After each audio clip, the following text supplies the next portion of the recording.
자, 여러분, 혹시 최근에 길을 걷다가 이런 생각 해보신 적 없으신가요?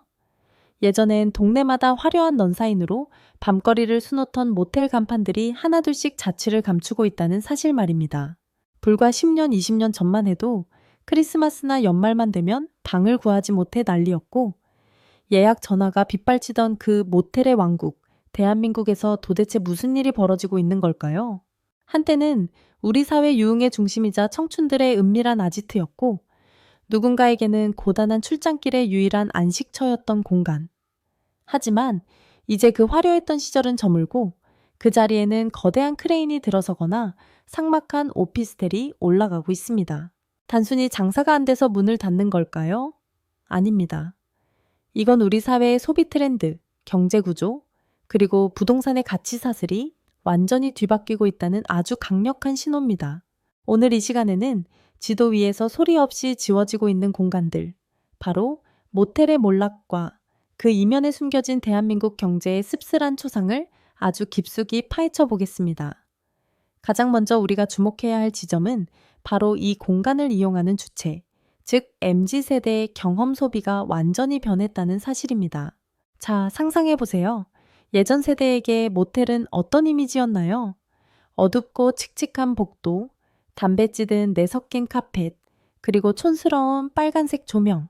솔직히 말해서 그저 잠만 자거나 잠깐 머물다 가는 기능적인 공간 그 이상도 이하도 아니었습니다. 하지만 지금의 젊은 세대는 다릅니다. 이들에게 공간은 단순히 머무는 곳이 아니라 내 취향을 드러내고 기록하는 콘텐츠 그 자체거든요. 요즘 커플들이 데이트 코스를 짤 때를 한번 볼까요? 예전처럼 가까운데 아무데나 가자는 말은 통하지 않습니다. 대신 그들은 인스타그램을 켭니다. 그리고 감성 숙소, 스테이 같은 키워드를 검색하죠. 좁고 답답한 모텔방에 들어가 넷플릭스만 보는 게 아니라 통창 너머로 멋진 풍경이 보이고 세련된 가구가 놓여 있으며 아침에 일어나 직접 커피를 내려 마실 수 있는 에어비앤비나 하이엔드 스테이를 찾습니다. 여기서 아주 중요한 키워드가 바로 대실과 박의 개념 변화입니다. 과거 모텔 성장의 핵심 동력이었던 3시간, 4시간짜리 대실 문화는 이제 젊은 세에게 매력적인 선택지가 아닙니다. 그들은 짧게 머무는 것보다 오후 3시부터 다음날 오전까지 온전히 그 공간의 분위기를 향유하는 것에 돈을 씁니다. 모텔의 낡은 운영 방식이 이들의 높아진 눈높이를 따라가지 못하게 된 거죠. 감성과 취향을 중시하는 요즘 세대에게 천편일률적인 모텔 인테리어는 가성비마저 떨어지는 낡은 유산이 되어버린 셈입니다. 그렇다면 모텔 업주들은 왜 리모델링을 해서 이들의 취향을 맞추지 못하는 걸까요? 여기서 우리는 두 번째 비극, 바로 고물가와 고인건비가 만들어낸 경제적 압박이라는 현실의 벽을 마주하게 됩니다. 여러분, 요즘 모텔에 가면 가장 먼저 무엇이 보이시나요? 카운터에서 반갑게 맞아주던 이모님이나 사장님 대신 차가운 금속 광택을 뽐내는 키오스크가 우리를 방입니다. 이게 단순히 최신 기술을 도입한 걸까요? 아닙니다. 이건 살기 위한 처절한 몸부림입니다. 치솟는 최저임금과 극심한 구인난 속에서 영세한 모텔 업주들이 선택할 수 있는 길은 무인화밖에 없었던 거죠. 게다가 우리 지갑이 얇아진 만큼 업주들의 지갑도 탈탈 털리고 있습니다. 특히 플랫폼의 횡포라고 불리는 과도한 수수료 문제는 정말 심각한 수준입니다. 여러분도 잘 아시는 숙박 예약 앱들 있죠? 이 앱들이 가져가는 광고비와 수수료가 배달 앱보다 10배는 더 비싸다는 사실 알고 계셨나요? 상단에 내 업소를 노출하기 위해 수백만 원의 광고비를 쏟아붓고 나면 실제로 손에 쥐는 수익은 얼마 되지 않습니다. 여기에 전기료, 가스비는 천정부지로 치솟고 이제는 환경 규제 때문에 일회용품마저 유료로 팔거나 지급하지 못하게 되었습니다. 손님 입장에서는 예전보다 서비스가 나빠졌다고 느끼고 업주 입장에서는 비용을 줄여도 적자를 면치 못하는 악순환의 늪에 빠진 겁니다. 이건 단순히 숙박업의 위기가 아닙니다. 한국 영세 자영업자들이 마주한 거대한 절벽을 그대로 보여주는 단면이죠. 한때는 황금알을 낳는 거위라고 불렸던 모텔 사업이 이제는 관리하기도 힘들고 돈도 안 되는 애물단지로 전락해버린 겁니다. 자, 이제 마지막으로 가장 현실적이면서도 차가운 이유를 짚어보겠습니다. 바로 부동산 가치의 역설입니다. 사실 이게 모텔이 사라지는 가장 결정적인 한 방일지도 모릅니다. 여러분, 서울 시내 금싸라기 땅에 있는 낡은 모텔을 가지고 있는 주인이라고 가정해 봅시다. 건물은 낡아서 비가 새고 손님은 줄고 플랫폼 수수료 떼면 남는 것도 없습니다. 그런데 말이죠.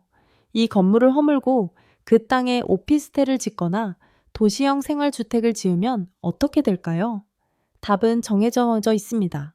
모텔을 10년 넘게 운영해서 버는 돈보다 지금 당장 땅을 팔거나 재개발해서 얻는 시세 차익이 압도적으로 큽니다.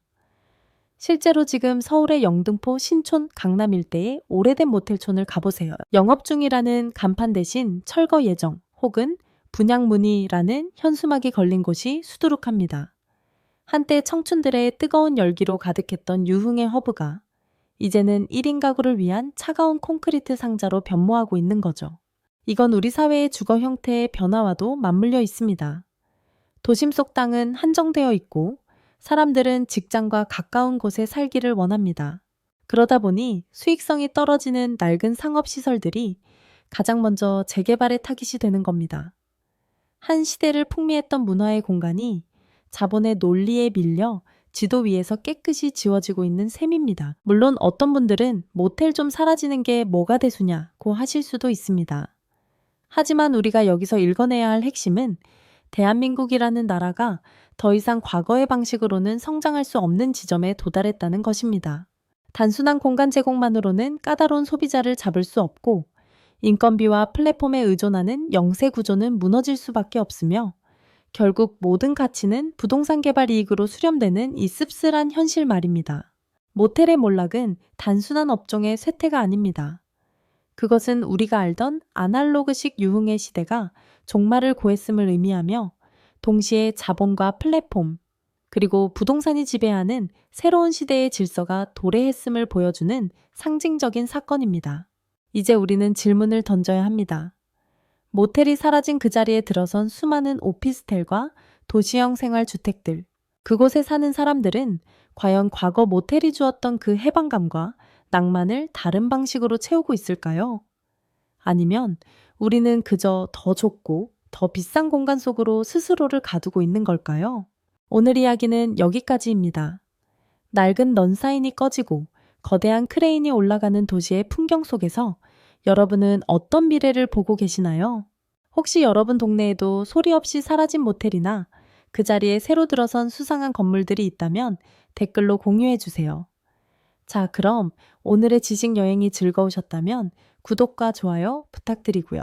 저는 다음 시간에도 여러분의 호기심을 자극할 더 흥미롭고 깊이 있는 이야기로 돌아오겠습니다.